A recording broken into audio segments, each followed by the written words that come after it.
Hello.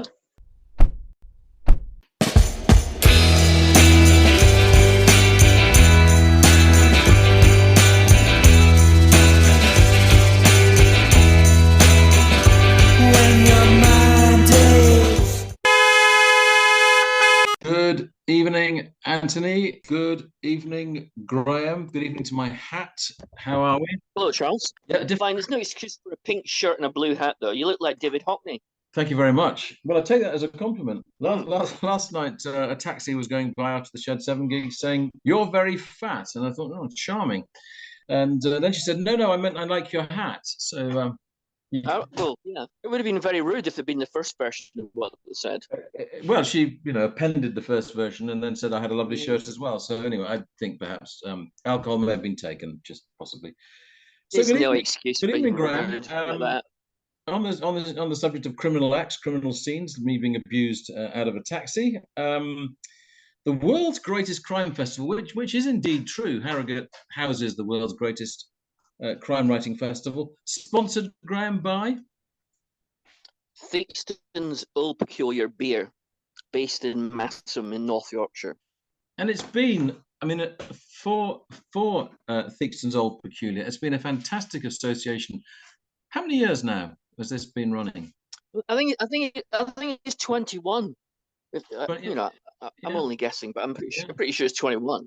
I mean, it would be right to But I call it think a the phenomenon, interesting wouldn't thing it, is, Graham? yeah. It would, wouldn't it be right to call it Well, that? when it started off in Harrogate at the Old Swan Hotel, where I guess Christie Did a run up? famously Yeah. disappeared for a couple of Mm, weeks. Yeah, mm, exactly. Yeah. Well, when it started, crime writing was still sort of like looked down upon a bit. It was like yeah. it might as well have been Mills and Boon Romances as being a crime writer. It wasn't very highly Yeah. regarded within the literary critics of Britain. And so when they started off, it was like as an underdog. Mm, And over the years, crime writing's got bigger and bigger and bigger, and the respect it's got is grown and grown and grown. And because the Harrogate Festival, although it's never been called Harrogate event, even though it was born in Harrogate and is held annually in Harrogate in July, mm, mm. even though it's in Harrogate, it's had every single international best-selling crime writer through its doors to appear in person. Mm. So it really is like a hugely important and successful event. But the really amazing thing about it is it's completely fun as well. So Yeah. it's not hard work. Everybody mingles. The stars don't act like stars. It's all informal. So it's just a brilliant event. So this the rise of crime writing and appreciation of, well, not arrived right. There's always been crime writing. We can think back to, obviously, Agatha Christie, a great example of that. Um, but to the extent that even here in New York, a specialist shop has opened just recently in New York, entirely crime writing books. And it would be crime not to Mm. mention it at this point, because that's just another sign, actually, of the momentum that's come to crime writing. I mean, book sales through the year, they must be one of the most dominating forces, surely, crime writing novel. Oh yeah, I mean the big staples of book selling in bookshops in Britain in particular are celebrity books Yeah, and biographies yeah. and crime Mm, novels, and then you've mm. probably got various things involving romance. But that's it. That's the big three. And crime writing is just huge. I mean, there's every style now of crime writing. It's got the genres sort of spread out Yeah, like rock music once did, in rock and roll to psychedelic rock, prog rock, reggae rock, punk rock, yeah, indie rock, yeah. acoustic rock, everything. And the same things Mm. happen to crime writing.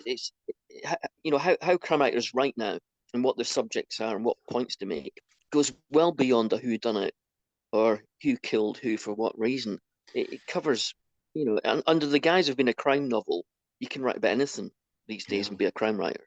I think it's interesting too, Graham, that this is me speculating, the idea that actually crime writers might want to be low profile, low key, to be writers of mystery, because that is what they create, a world of darkness, a world of crime. I'm not saying it's right, it's a crime to write a novel. But in fact, what happens at this festival is in many ways the reverse of that. It's not that it's all look at me, I'm a crime writer. But the very fact that No, it's so open as it is, and so embracing for everybody, for the enthusiasts, for the writers, the fact that the tone of it is not dark and mysterious, but one of celebration.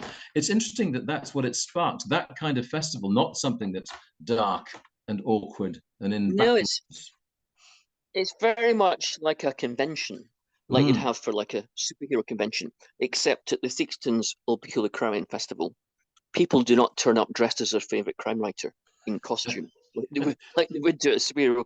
But apart Good from that, point. it's the same sort of vibe. Everybody there loves all the writers, and Yeah, the writers feel totally comfortable in the company of their fans. It's not an us and them yeah, situation. So much yeah. so that a couple of years ago, when Nicola Sturgeon was still the First Minister of Scotland and Oh hadn't yes, got yes. herself in political trouble and was like Mm. riding the crest of a long wave, she turned up in Harrogate for the With her Crime good Writing friend Val Festival. McDermott, wasn't it? Yeah. Yeah, and Mm. there was no, hullabaloo.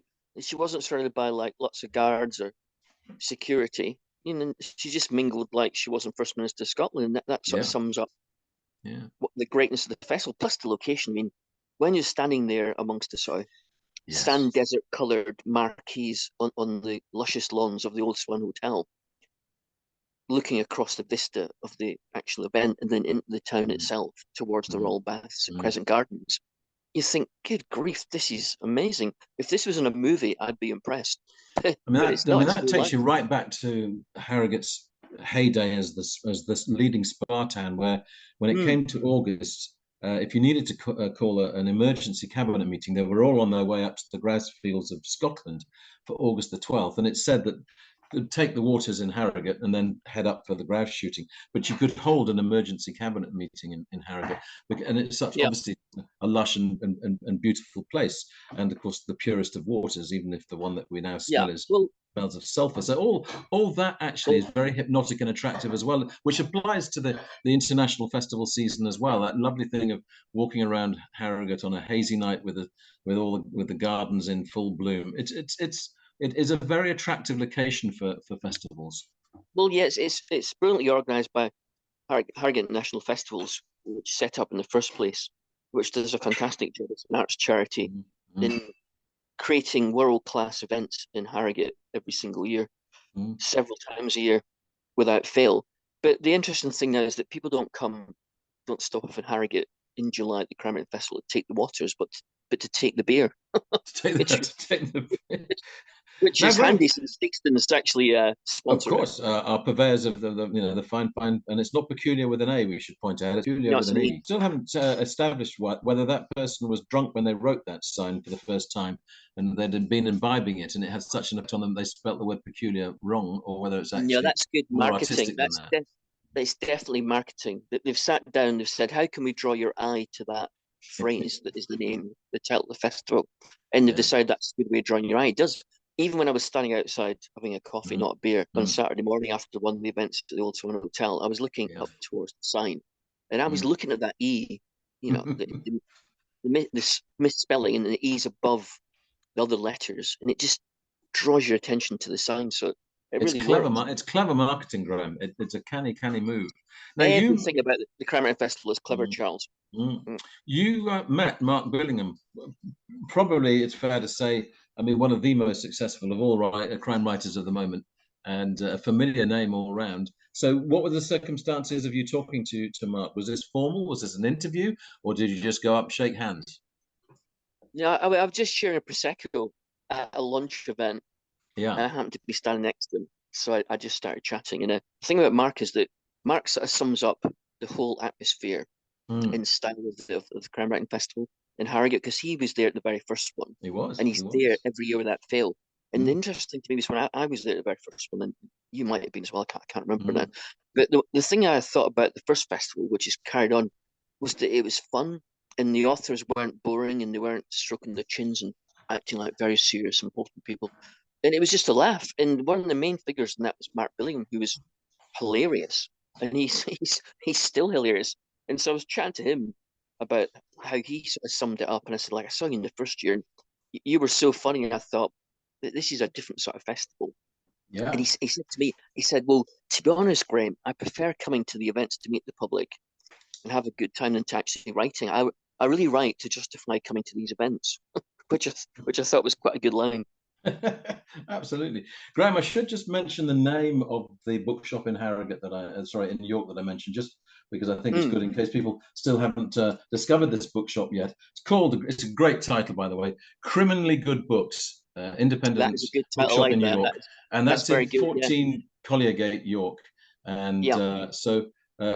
thoroughly recommended. We had a lovely visit there to chat with the bookshop owner, and it's a wonderful atmosphere in there, and thoroughly recommended, and also wonderful artwork as well, which is a pleasure to discover right across the walls there. It's beautifully put together as a bookshop, so that's just a further mention.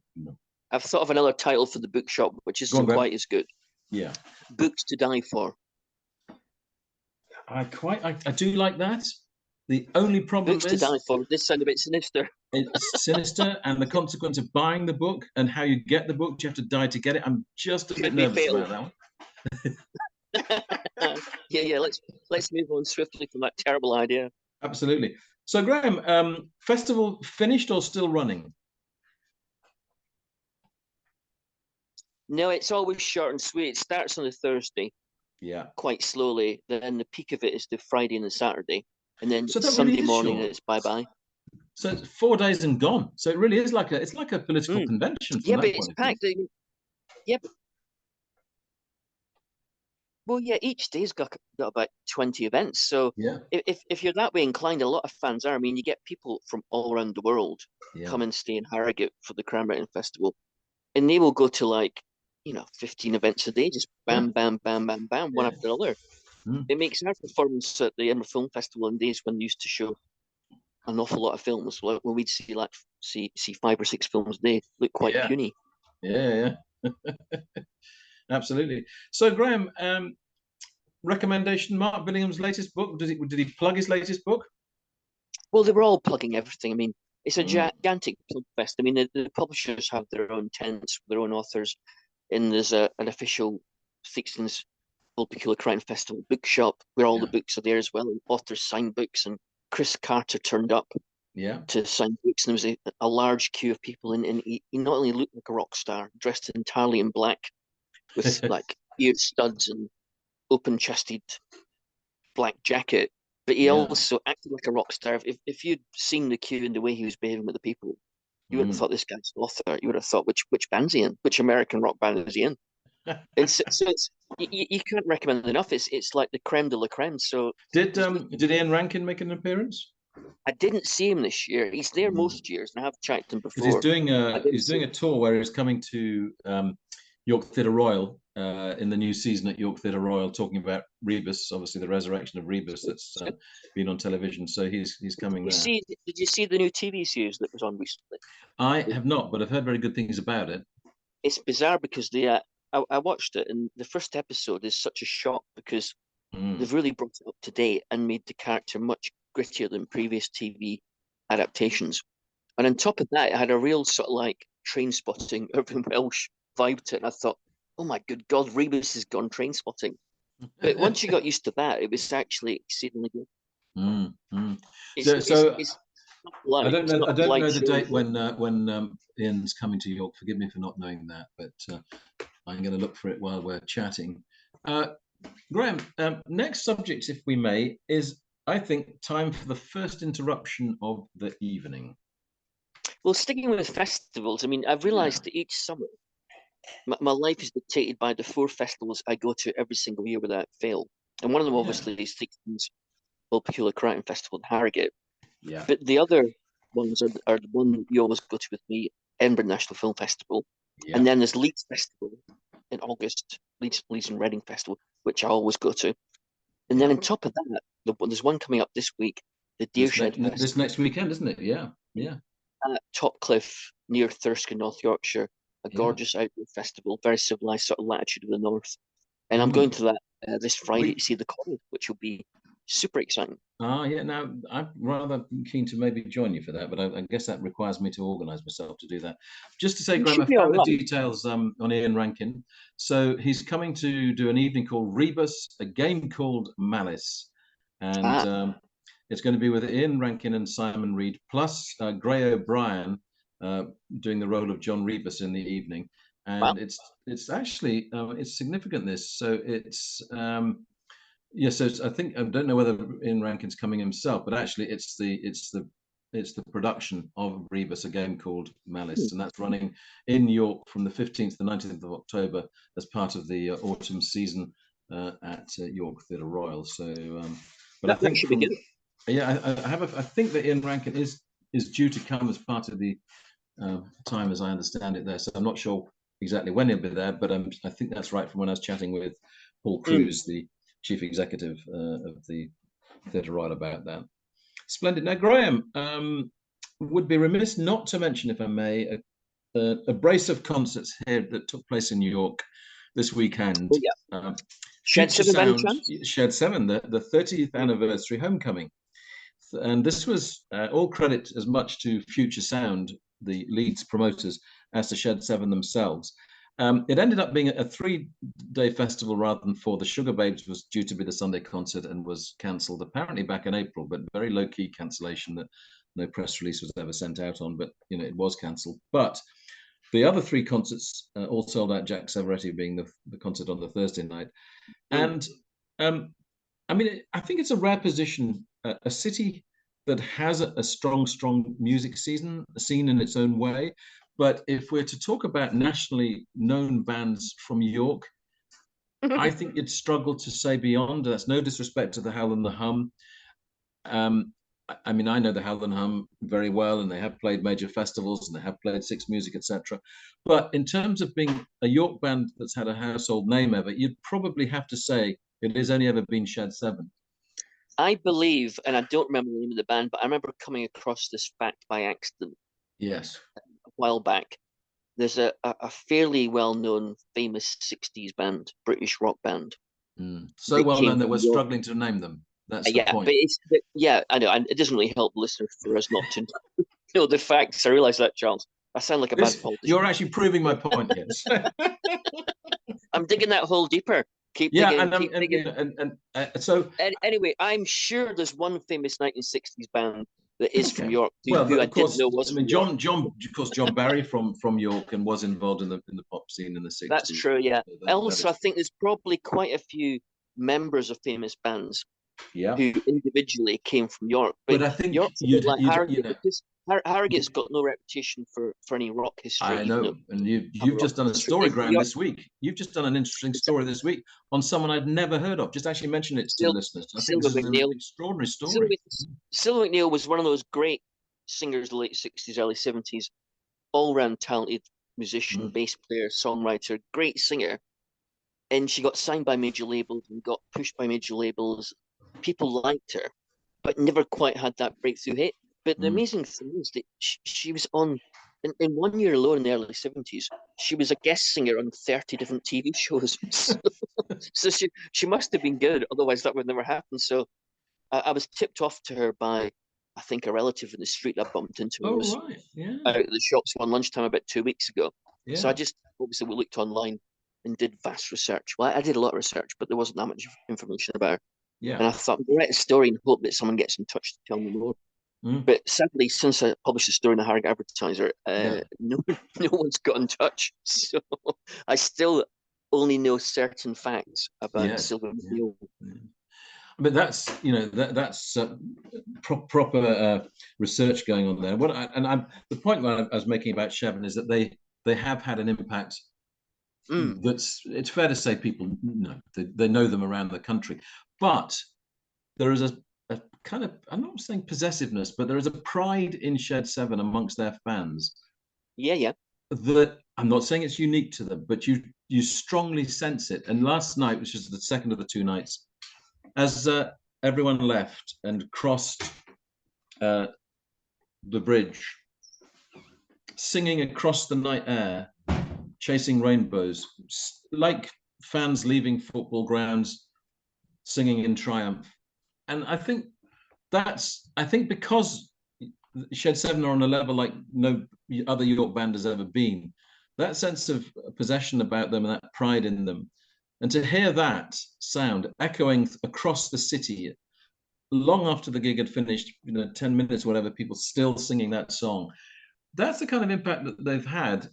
We know that this is the second wave, 2 albums into that second wave. And I wrote the piece for the York Press and obviously for my website reviewing it. And what's struck me actually is that in every way, this is not a heritage act in action. They are as vibrant a band, creative as they've ever been on I this think they're latest better album. live now than they were when they're hitting the huge Graham, bass in that's the 90s. absolutely undoubted. I mean, if you looked at the way they put this gig together, so you had brass musicians, you had special guests who are the singers that performed 3 of the tracks on A Matter of Time. So you had Laura McClure from Reverend and the Makers, you had Rowetta, who's always good value, and you had the cult figure of Peter Doherty, who very lovely words he said about Shed 7, how when he was in his, he'd be in his house listening to music, and it was Shed 7 that made him want to pick up a guitar, wrote this first song he wrote, Albion, and he adapted the lyrics to include the word York on both nights. He also, I thought, told the best one-liner of the night when he is, as we know these days, when we talk about, I as a chubby person can't ever really talk about anyone else being chubby, but he is perhaps more corpulent than he used to be.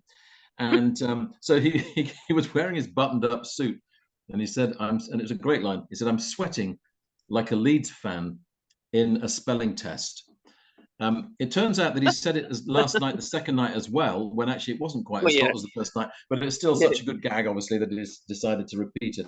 You then also had within the concert, you had Rick's son, Duke Witter, joining Rick to do the vocals on High Hopes. You had Huntington School, where Paul Banks and Tom Gladwin, the bassist, Paul, the guitarist, and Rick started writing songs together. And they had the school choir, and they did Bully Boy, of course, the song that was in the school uniform. And it was the way it was supposed to finish that song when they recorded it.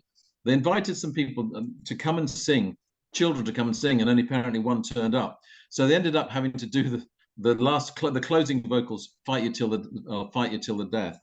They ended up having to record it themselves and change the speed of it to make themselves sound like children at that point. Anyway, on the 2 nights, they actually were able to have school children singing that, and they also joined them on stage for Chasing Rainbows. It was one of those nights, well, 2 nights because I went to both, but on the first night, sometimes just things happen. The most perfect weather of the year that we've had, the hottest night of the year. This is what I mean about it being an annus miraculum for them. Everything they've done has worked out for them. So amazingly, suddenly at one point, Rick starts reading out that is there a Nikki Sullivan in the audience? And Nikki's in the audience, and Rick says, so Nikki is wanting to do a proposal, wants to propose to Kevin. Now, we never quite established whether Nikki was female or male Nikki in this modern world, who knows which. But anyway, Kevin went down on one knee and said yes, because you can hardly say no under those somewhat pressurized circumstances. Slightly embarrassing if you did say exactly, no. but even having something like that on the night just added to the first night. And of course, the fact that yes, Kevin said yes, there's no way in those circumstances, the way this year's going, the Shed 7, everything the touch is literally going for gold. They just the choices of songs. So of course, on Friday they did do "She Left Me on Friday." On Saturday they didn't do "She Left Me on Friday." Fair enough. You've got too many songs to do or whatever. So of course, singing that live on a Friday night in York, again, that has that maximum impact. They had the backing singers that have served them, Mary and Beverly, who've done the backing singing on the Instant Pleasures and on A Matter of Time, and now on the new Liquid Gold album. Also, what they did was, I mean, he's a canny operator, as Rick. So he plugged obviously A Matter of Time, but he more so plugged the upcoming September 27 album, Liquid Gold, which will have brass playing on it, will have string playing on it. Effectively, they're calling it kind of orchestral versions of the big hits. So they plugged that very strongly in the way that they presented the songs. But when you watch that audience, Graham. Yeah, I just think the thing about Shed 7 is the same thing as Blur when they came out last year. Released a great new album and played Wembley Stadium. They're the individuals in the band, especially Damon Albarn and Rick Witter in the respective bands, they seem to have got a place in their life where they now appreciate how great it was to be in their own band and to have enjoyed that sort of success and popularity with fans. And they've both got to a point where they no longer have that sort of star ego. They're just Yeah. really, really happy to be still in such a great band, and it means quite a lot to them. You can tell that it means a lot to them individually to be in that position. So they're no I longer stars absolutely. anymore. Mm. They've become one with the fans. They've sort of become on the same level as the fans now, and as a result, the fans love them even more than before. And I think Mm. that the comeback of Blur and Shed Seven have Mm. been the two most genuine and remarkable comebacks of bands I from the like that word. I like 1990s that word by miles. genuine, Graham. I like that word because I think that's another quality about them. Yeah, Absolutely, they're all it is heart. I mean, absolutely genuine. Yeah. Shed Seven were always all heart. They were Mm. never particularly intellectual or clever, No, unlike no. some of Blur's work, but they were always 100% themselves at all times with no pretense. And they never acted too big for York. And York hasn't forgotten that. So now that they had They've a never new left holiday, York. They've never yeah, left York. They've you know, Rick, I mean, when Rick says, "I wrote," we wrote this song over there, pointing to another part of the city. We wrote this song in my kitchen, and that again has I think it has when you're playing a home city gig, and you think of that, and you think the number of houses those songs will have come out of.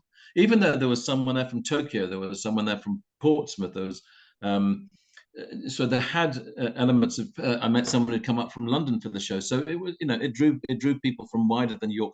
But that sense of there was a kind of terrace feel to it as well. There was a former York City manager there, and a yeah, group of York City fans around him. So there was chanting for York and York City throughout the gig and on the Saturday night gig as well.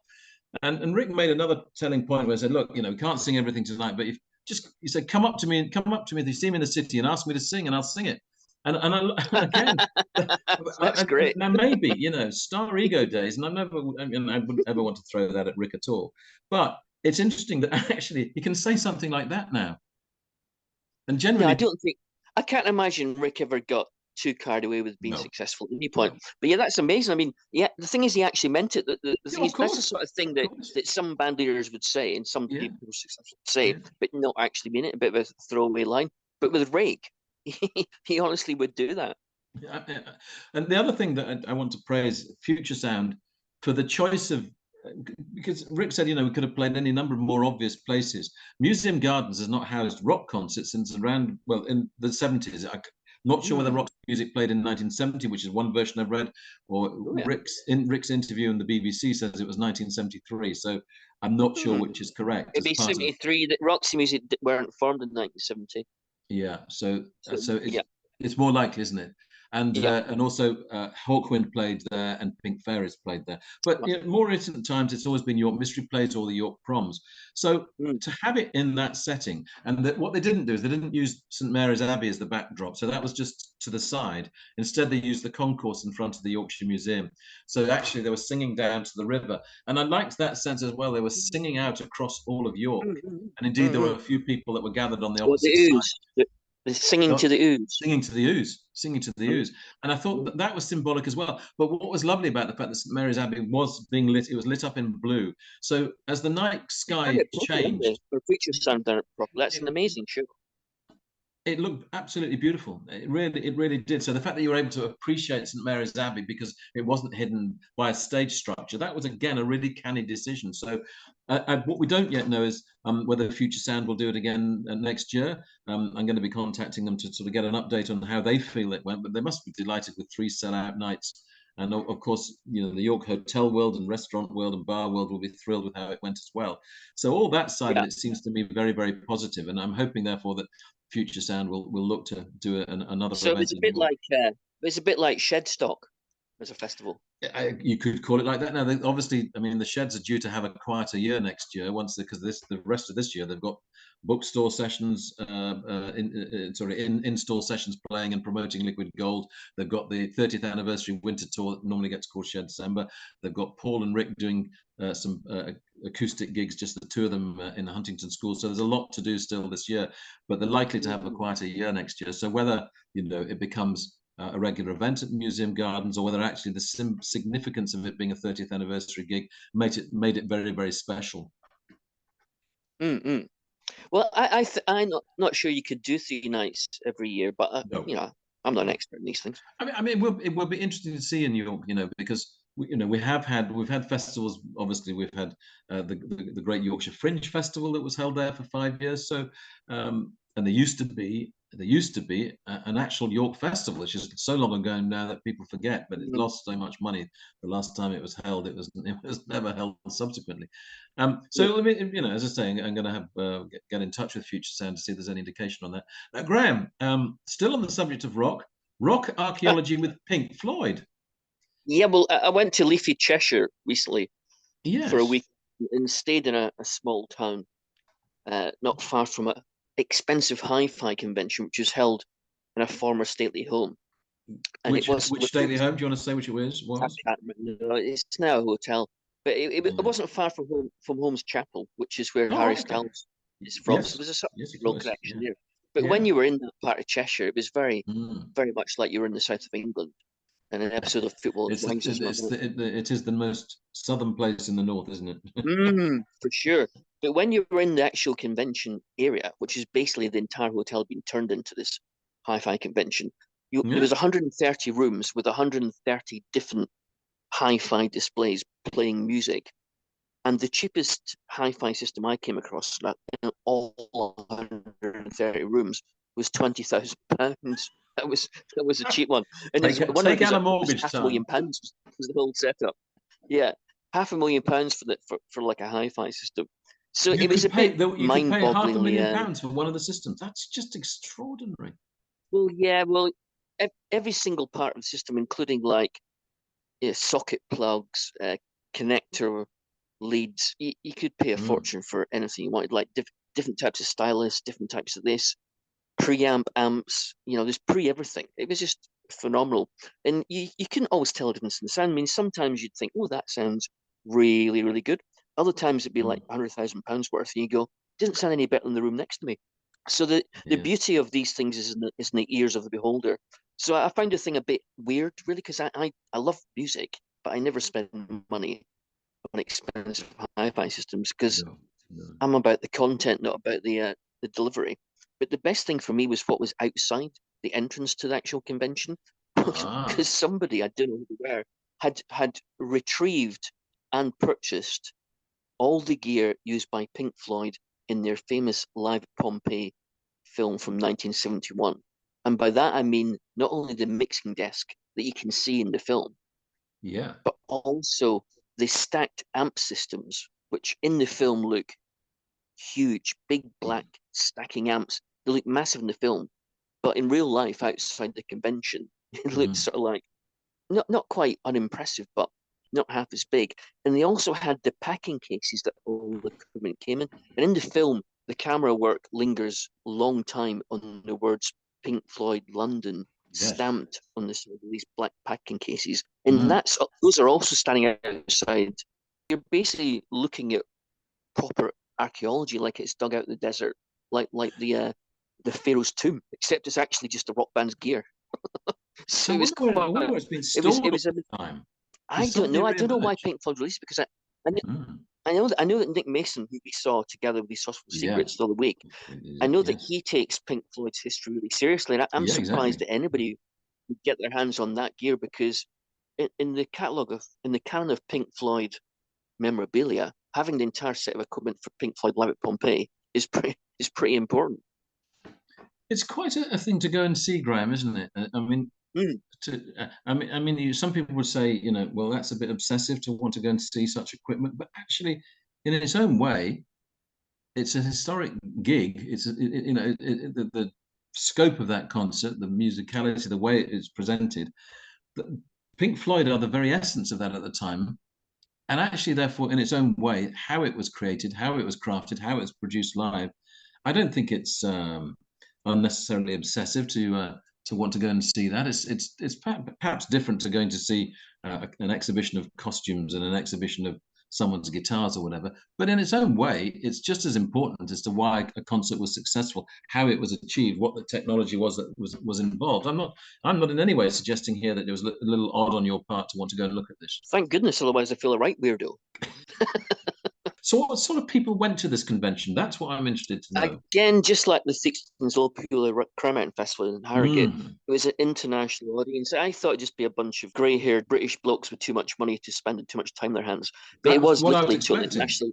international. There were Ah. voices and faces from all around the globe, South America, America, various parts of Europe. It was Mm. really international because it was like the top hi-fi systems you could possibly get. So it was interesting, but it was a bit of an odd experience. So is this a bit like going to an air show for those who are going to buy their next exciting aeroplane? Well, yeah, except you're not dealing in arms, dealing or No. you're not planning to No, drop bombs. fair point. You're just dropping the needle in a record player, so it's a better event, really. Graham, that's the way to start a revolution. Yeah, in your head. Correct. So I take it that you didn't actually spend even 20,000 on a new Well, record player to fit I into the didn't. house with Sarah. I wonder what Sarah's reaction would have been. That would have been glorious. Not amused. No, I didn't get a single stirring towards spending lots of money on a posh hi-fi. I remain a Luddite when it comes to technology, and So I'm were happy there to were there any could you take home things that what's the word I'm looking for? Brochures or whatever they're called. Oh, of course, yeah, but I did decided not to bother. Because that I think appreciating the technology that went into a Pink Floyd show is fine. I think taking home some brochures from that thing would have been rather sad. It's like taking home tractor brochures from the Yorkshire show. Pretty unnecessary, to be honest. Yeah, I wouldn't go too far. I mean, most people buy expensive cars when they've got the money. Most people, if they've got the money, will buy expensive anything. So I think I'm the odd one out rather than everybody else. I'd prefer to be your way of doing it, Graham. What is the point of a fast car? If you're in a hurry, it's quite handy. No, because then you're speeding and then you get done for speeding. So no, it's not. Well, yeah, Charles, your track record in that one is probably worse than mine. I, I never see the wonder of a fast car. I do when it's Lewis Hamilton winning at Silverstone the other day. That was absolutely glorious to beat that.